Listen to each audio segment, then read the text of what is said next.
Hi everybody, so I'm locked down in my bedroom. There is a reason for this. I've not actually physically been locked in. I just wanted to come to the place where I originally shared the story of How to Be Brave with my daughter Katie. The reason for this is because I was on my hours allocated walk yesterday, exercising good social distancing, and I saw a friend of mine across the street and she said that she was reading How to Be Brave again. Anyone who knows me knows that How to Be Brave was my debut novel. It was inspired by the true sea survival story of my Grandad Colin, during the war in 1943 when his ship sank after just 2 minutes when it was hit by a torpedo, and he and 13 other men managed to make it to a lifeboat where they had to live, imagine those conditions, for 50 days. Anyway, so my friend said to me that she was reading it again because she felt like it gave her a lot of hope really about how we can survive in these lockdown days. Obviously our lockdown days are not quite as bad as Colin's were. We do have water, we do have food, we do have space. These poor men would have found it very hard to socially distance, I have to say. And so it brought me back in a way to my love of my debut, because this copy in my hand was the actual physical first copy that I ever held. It arrived, not that I remember the date, on the 21st of August 2015, and I went straight to my daughter Katie, who's also in the book, and shoved it in her face like that, and she was like, yeah mum, whatevs.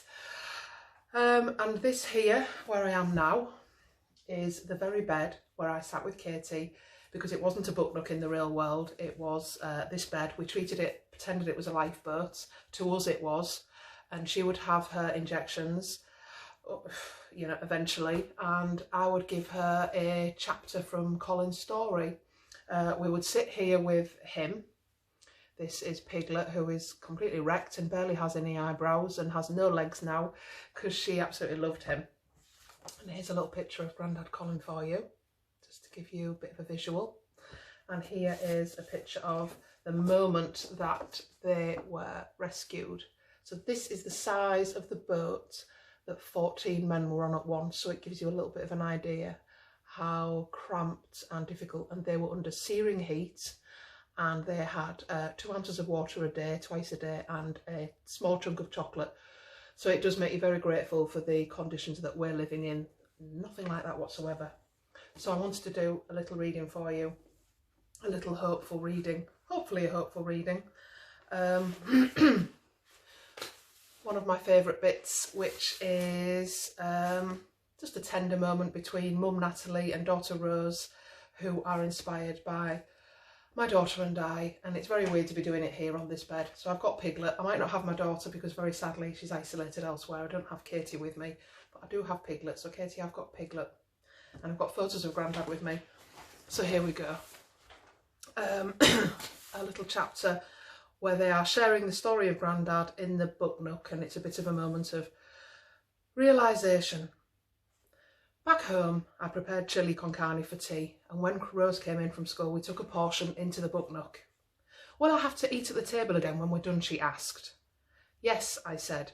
You know how your dad is about meals at the table, so don't tell him how bad we've been. I paused. How was school?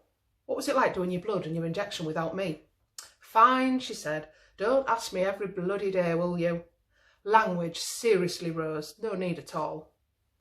No, she said, but you've got to stop asking and watching and asking and watching and fussing like all the time. It's just normal. Diabetes is just my life. Rose was right, only I held her back now. She prepared the finger pricker as ably as I'd learnt to do so. Her hands moved like they'd always been meant to do this. Mine, however, faltered. For a moment I felt lost without Colin's diary. I reached to touch the soft leather and found nothing but smooth and colourful paperbacks. Even when we hadn't actually opened it, I'd always known it was there, like an actor with his script in case of forgotten lines. I panicked, feared I wouldn't know the story. You don't need the diary, said Rose.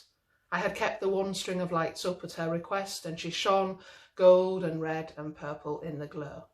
I'm scared, I admitted. But don't you know, she said, It was never the diary or the newspaper bits or what anyone else told you. It was you, always just you. You're the storyteller, and I love you. Always a bit of an emotional scene for me, that one. Hope you enjoyed.